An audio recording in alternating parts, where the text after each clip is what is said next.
Desde a infância, ouvimos sussurros nas noites escuras. Histórias de criaturas que habitam nossas matas e estradas. Seres que desafiam a lógica e nos fazem questionar a própria realidade. Saci Pererê, mula sem cabeça, boitatá. Lendas que permeiam o imaginário popular brasileiro há gerações. Mas seriam apenas contos para assustar crianças? Ou haveria uma verdade sombria e esquecida por trás dessas figuras folclóricas? Sejam muito bem-vindos ao Mistérios Desconhecidos, o lugar onde desvendamos os mistérios que assombram a nossa história e cultura. Hoje embarcaremos em uma jornada fascinante e talvez perturbadora. Vamos mergulhar nas profundezas do nosso folclore para descobrir as possíveis origens reais por trás das lendas mais famosas do Brasil. Preparem-se, pois a verdade pode ser mais surpreendente e até mesmo mais assustadora do que a ficção. Por séculos, essas histórias foram passadas de boca em boca, ganhando novos detalhes, se transformando e se adaptando a diferentes regiões. Mas será que todas essas lendas surgiram do nada? Será que não há um grão de realidade, um evento histórico, um medo ancestral que deu origem a esses personagens tão marcantes? Neste vídeo, não vamos apenas repetir as histórias que vocês já conhecem. Vamos analisar o contexto histórico, as crenças da época, os relatos de viajantes e estudiosos, e até mesmo buscar paralelos com fenômenos naturais e psicológicos que podem ter contribuído para a criação dessas figuras lendárias. Apertem os cintos, a nossa exploração vai começar. Começamos com a figura travessa e enigmática do Saci Pererê, um menino negro de uma perna só, com um gorro vermelho mágico que lhe confere poderes e a mania de pregar peças. Ele esconde objetos, assusta animais, azeda o leite e apaga o fogo. Uma figura aparentemente inofensiva, mas que carrega em si ecos de um passado doloroso. Alguns estudiosos apontam para as origens do Saci nas culturas indígenas, com entidades espirituais da floresta. A figura do trickster, o enganador presente em diversas mitologias, pode ser um paralelo interessante. Seres que, através de sua astúcia e travessura, ensinam lições ou simplesmente perturbam a ordem. Nas narrativas indígenas, encontramos espíritos da natureza com características semelhantes, ligados ao vento e à agilidade. Outros relacionam a sua figura à escravidão.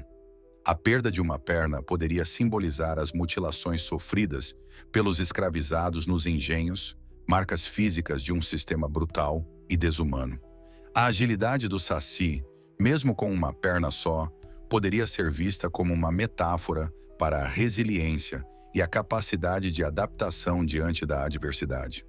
O gorro vermelho, por sua vez, poderia ter alguma ligação com rituais ou vestimentas de determinadas etnias africanas, um símbolo de identidade cultural mantido em segredo. Mas a travessura do Saci também pode ser interpretada como uma forma de resistência, uma maneira de perturbar a ordem estabelecida pelos senhores, de lembrar a presença daqueles que eram marginalizados e silenciados. As pequenas vinganças, os objetos escondidos, o leite azedo, atos aparentemente insignificantes, mas que representavam uma forma sutil de desafiar o poder dominante. Os redemoinhos de vento, frequentemente associados ao Saci, poderiam ter sido uma forma de explicar fenômenos naturais inexplicáveis para a época, atribuindo-os à ação dessa entidade misteriosa. Será que a lenda do Saci é uma forma de perpetuar a memória de um sofrimento histórico, envolta em um véu de magia e travessura? Uma maneira de contar uma história dolorosa de forma alegórica, para que não fosse esquecida? Ou será que a crença em uma entidade brincalhona ajudava a lidar com os pequenos contratempos do dia a dia na vida rural, atribuindo a um ser fantástico a culpa pelos imprevistos? A mula sem cabeça é uma das lendas mais aterrorizantes do nosso folclore. Uma mulher que teve um caso com um padre é amaldiçoada a vagar eternamente como uma mula que relincha fogo e assombra as noites de quinta para sexta-feira. Uma história carregada de culpa, pecado e punição divina. A forte influência da Igreja Católica na formação da sociedade brasileira colonial certamente contribuiu para a disseminação dessa lenda.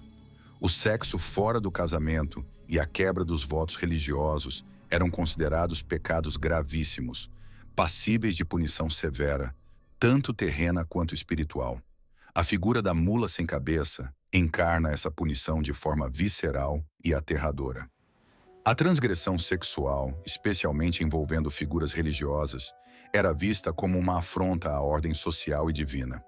A lenda da mula sem cabeça servia como um forte alerta, um conto moralizante que reforçava os dogmas religiosos e incutia o medo das consequências da transgressão. A associação com a noite de quinta para sexta-feira, tradicionalmente um período de recolhimento e reflexão religiosa, intensifica ainda mais o caráter punitivo da lenda. A figura da mula, um animal de carga comum na época, desprovida de sua cabeça, torna-se uma imagem grotesca e perturbadora.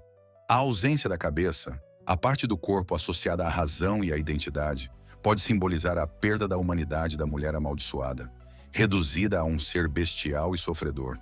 O fogo que sai do pescoço pode ter sido uma forma de simbolizar a ira divina, o próprio inferno ou a paixão pecaminosa que a consumiu. O barulho de correntes arrastadas intensifica o clima de terror e sofrimento, representando o peso da culpa e a eternidade da sua penitência.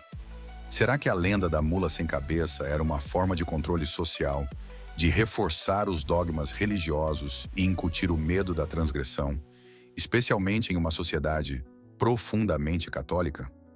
Ou será que relatos de animais assustados, talvez com alguma deformidade ou comportamento incomum, somados a fenômenos naturais noturnos, como reflexos de luz ou sons estranhos, foram interpretados como a manifestação dessa criatura amaldiçoada? O saci e a mula sem cabeça são apenas duas das inúmeras lendas que povoam o nosso folclore. Cada uma delas carrega consigo possíveis ecos de histórias reais, medos ancestrais e a tentativa de explicar o inexplicável. O boitatá, uma cobra de fogo que protege as matas contra incêndios, pode ter surgido da observação de fenômenos naturais, como o fogo fátuo, causado pela combustão de gases em áreas pantanosas, ou mesmo de incêndios florestais vistos de longe, criando a ilusão de uma serpente flamejante. A sua função de protetor da floresta reflete a importância da natureza e o medo de sua destruição. O curupira, o guardião das matas com seus pés virados para trás para confundir os caçadores, pode ter suas raízes no conhecimento indígena da floresta e em suas estratégias de defesa territorial. As pegadas invertidas seriam uma forma de despistar invasores. A figura do curupira representa a força da natureza e a retaliação contra aqueles que a exploram de forma predatória. Os assobios e gritos atribuídos a ele poderiam ser imitações de sons de animais ou formas de comunicação dentro da mata. A iara, a sedutora sereia dos rios, com sua beleza irresistível e canto hipnotizante, pode ter suas origens em mitos aquáticos presentes em diversas culturas ao redor do mundo. A fascinação e o perigo que os rios representavam para as comunidades ribeirinhas, afogamentos, correntezas traiçoeiras, podem ter sido personificados nessa figura ambígua que tanto encanta quanto destrói. Os relatos de encontros com a iara podem ter sido influenciados por avistamentos de animais aquáticos ou por ilusões causadas pela luz na água. O lobisomem, o homem que se transforma em lobo nas noites de lua cheia, é uma lenda difundida em diversas culturas, com variações regionais. No Brasil, a crença pode ter sido trazida pelos colonizadores europeus e adaptada ao contexto local. A transformação em animal pode estar ligada a medos primitivos da natureza selvagem e do desconhecido, bem como a possíveis casos de licantropia clínica, uma condição médica rara que causa a crença de ser um animal.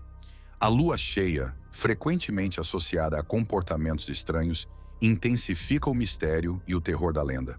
Independentemente de suas origens exatas, as lendas urbanas e o folclore desempenham um papel crucial na nossa cultura. Elas transmitem valores, medos, crenças e a própria história de um povo. São narrativas que nos conectam com o passado, com os nossos antepassados e com a nossa identidade. A oralidade sempre foi a principal forma de disseminação dessas histórias, permitindo que elas se adaptassem e evoluíssem ao longo do tempo. Cada contador adicionava seu toque pessoal, seus próprios medos e interpretações, enriquecendo ainda mais o imaginário popular. Mesmo em tempos modernos, com a tecnologia e a informação ao alcance de um clique, as lendas urbanas e o folclore continuam vivos, se manifestando em novas formas e encontrando novos públicos. Elas nos lembram que, mesmo na era da ciência, ainda há espaço para o mistério, para o inexplicável e para o poder da imaginação. E assim, chegamos ao final da nossa jornada pela história por trás das lendas brasileiras. Descobrimos que, muitas vezes, a linha entre a ficção e a realidade é mais tênue do que imaginamos, que por trás de cada criatura fantástica pode haver um grão de verdade, um medo ancestral ou uma tentativa de dar sentido ao mundo ao nosso redor.